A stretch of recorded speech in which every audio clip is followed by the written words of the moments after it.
Sir,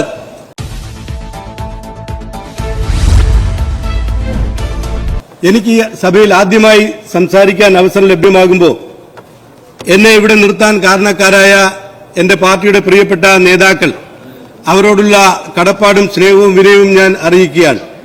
രക്ഷാപ്രവർത്തനം നടത്തിയ മുൻ മുഖ്യമന്ത്രി ഈ നവകേരള സദസ്സുമായി അദ്ദേഹം കടന്നു വരുമ്പോൾ ആൻസലാസ് എന്ന് പറയുന്ന ഞങ്ങളുടെ ഒരു ചെറുപ്പക്കാരൻ അദ്ദേഹത്തിന്റെ കാൽപാദത്തിലൂടെ കടന്നു കയറിപ്പോയ മുഖ്യമന്ത്രിയുടെ വാഹനം, അദ്ദേഹത്തിന്റെ ആ ചെറുപ്പക്കാരന്റെ നിലവിളി ഇന്നും എന്റെ കർണങ്ങളിൽ മുഴങ്ങുകയാണ് സാർ. നേമം നിയോജക മണ്ഡലത്തിന്റെ ഭാഗമായിരുന്ന ആരനാട് നിയോജക മണ്ഡലത്തിന്റെ ഭാഗമായിരുന്ന രണ്ട് ഭാഗങ്ങൾ കൂട്ടിച്ചേർക്കപ്പെട്ട് ആദ്യമായി രൂപീകരിച്ച കാട്ടാക്കട നിയോജക മണ്ഡലത്തിൽ പ്രിയങ്കരനായ എൻ ശക്തൻ അവരുടെ പിൻഗാമിയായി സഭയിലെത്തുമ്പോൾ ഞാൻ ഈ പ്രസ്ഥാനത്തോട് ഏറെ കടപ്പെട്ടവനാകുകയാണ്.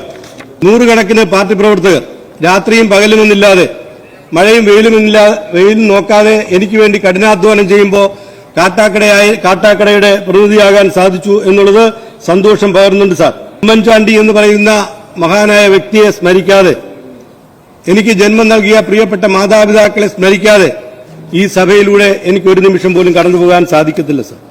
നഗരത്തോട് ചേർന്ന് കിടക്കുന്ന ഒരു പ്രദേശമാണ് കാട്ടാക്കട. വിഴിഞ്ഞം പദ്ധതിയുമായി ബന്ധപ്പെട്ട് ഒരുപാട് സാധ്യതകളുള്ള, വികസന സാധ്യതകളുള്ള ഒരു മണ്ഡലം. പ്രത്യേകിച്ചും വിഴിഞ്ഞത്തു നിന്നും തുടങ്ങി നാവായിക്കുളത്തേക്ക് നീങ്ങുന്ന ഔട്ടർ റിംഗ് റോഡിന്റെ പ്രവർത്തനം ആരംഭിക്കുന്നതിന് വേണ്ടി ഇടതുപക്ഷ ജനാധിപത്യ മുന്നണി സർക്കാർ കഴിഞ്ഞ ദീർഘകാലമായി പ്രവർത്തനങ്ങൾ നടത്തി വരികയായിരുന്നു. പക്ഷേ അതിന്റെ ഫലമായി ഏകദേശം 2652 കുടുംബങ്ങൾ ഉൾപ്പെടുന്ന കാട്ടാക്കട നിയോജക മണ്ഡലത്തിൽ 7ഓളം ആത്മഹത്യകൾ നടന്നു എന്നുള്ളതാണ്. സർക്കാർ ഒരു പ്രവർത്തനം ആരംഭിച്ചിട്ട് യഥാസമയം അതിൽ ഗുണഭോക്താക്കൾക്ക് തുക കൈമാറി കൊടുക്കാത്തതുകൊണ്ടാണ് 7 മരണങ്ങൾ സംഭവിച്ചത്. ഈ മരണത്തിന് അന്ന് ഉത്തരവാദിയായ ഇടതുപക്ഷ സർക്കാർ, അന്നത്തെ മുഖ്യമന്ത്രി അടക്കമുള്ളവർ ആ പാവപ്പെട്ട കുടുംബങ്ങളെ ഒന്ന് സന്ദർശിക്കാനോ അവർക്ക് ആവശ്യമായിട്ടുള്ള ധനസഹായം ലഭ്യമാകാനോ കഴിഞ്ഞില്ല എന്നുള്ളത് വേദനാജനകമായിട്ടുള്ള വസ്തുതയാണ് സാർ. ബഹുമാനപ്പെട്ട വി ഡി സതീശൻ കേരളത്തിന്റെ മുഖ്യമന്ത്രിയായി വരുന്നതിനും അതിന് തൊട്ടുമുമ്പ് ഞങ്ങൾ അദ്ദേഹത്തോട് ഈ വിഷയം ഉന്നയിച്ചിരുന്നു. ഞങ്ങൾക്ക് അദ്ദേഹത്തോട്, കാട്ടാക്കടക്കാർക്ക് അദ്ദേഹത്തുള്ള കടപ്പാട്, അദ്ദേഹം മുഖ്യമന്ത്രിയായി വന്നതിനു ശേഷം ആദ്യം തീരുമാനിക്കപ്പെട്ട വിഷയങ്ങളിൽ ഏറ്റവും പ്രധാനപ്പെട്ടത് വിഴിഞ്ഞം നാവായിക്കുളം ഔട്ടർ റിംഗ് റോഡുമായി ബന്ധപ്പെട്ടതാണ്. അദ്ദേഹം ആ വിഷയത്തിൽ ഇടപെട്ട് നഷ്ടപരിഹാര തുക കൊടുക്കുന്നതിന് വേണ്ടിയുള്ള നടപടികൾ സ്വീകരിക്കുക മാത്രമല്ല 100 കോടി രൂപ ബജറ്റിൽ അനുവദിച്ചുകൊണ്ട് ഔട്ടർ റിംഗ് റോഡിന്റെ പ്രവർത്തനങ്ങൾ ആരംഭിക്കുന്നതിന് വേണ്ടിയുള്ള നടപടികൾ ആരംഭിച്ചു എന്നുള്ളത് ഞങ്ങൾക്ക് ഏറെ സന്തോഷം പകരുന്നുണ്ട് സാർ. കാട്ടാക്കട നിയോജക മണ്ഡലം കേന്ദ്രമാക്കി മലയങ്കീഴ് എന്ന് പറയുന്ന പ്രദേശത്ത് ഭിന്നശേഷിക്കാരായിട്ടുള്ളവർക്ക് അവരെ സഹായത്തിനു വേണ്ടിയുള്ള ബഡ് സ്കൂളിന്റെ നിർമ്മാണം ആരംഭിക്കുന്നതിന് വേണ്ടിയുള്ള പ്രവർത്തനങ്ങൾക്ക് ഈ സർക്കാർ തുടക്കം കുറിച്ചിട്ടുണ്ട് എന്നുള്ളതാണ്, തുക അനുവദിച്ചിട്ടുണ്ട് എന്നുള്ളതാണ്.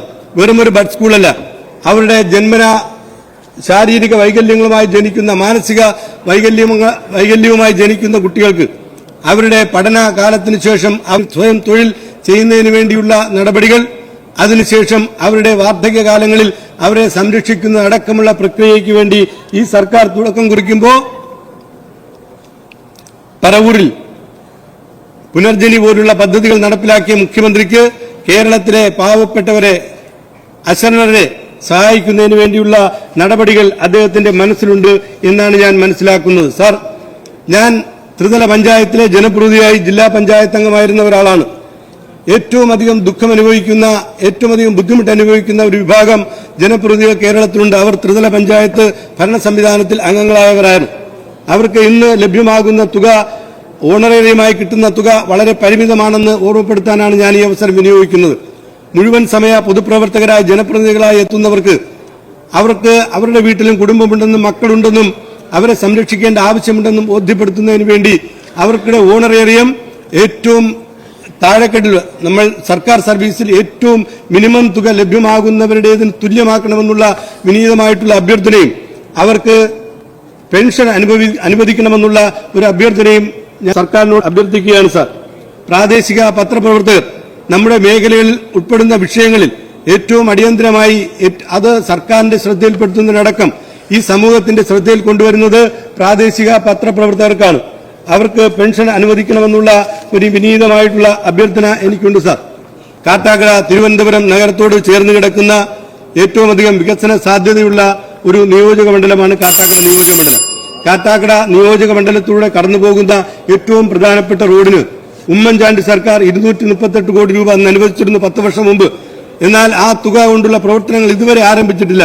കാട്ടാക്കടയിൽ തുടങ്ങുന്ന വെള്ളടയിലേക്കും അമ്പൂരിയിലേക്കും ഒക്കെ കടന്നുപോകുന്ന ഈ റോഡിന്റെ പ്രധാന കവലകൾ പേയാട്, മലയൻകീഴ്, കാട്ടാക്കട അടക്കമുള്ള കവലകൾ ഇന്നും ഇടുങ്ങിയ കുപ്പിയുടെ കഴുത്ത് പോലെയാണ് സാർ. അത് നേരെയാക്കുന്നതിന് വേണ്ടിയുള്ള തുക ഈ സർക്കാരിൽ അനുവദിച്ചുകൊണ്ട് നടപടി ഉണ്ടാകണമെന്നുള്ള വിനീതമായ അഭ്യർത്ഥന എനിക്കുണ്ട് സാർ.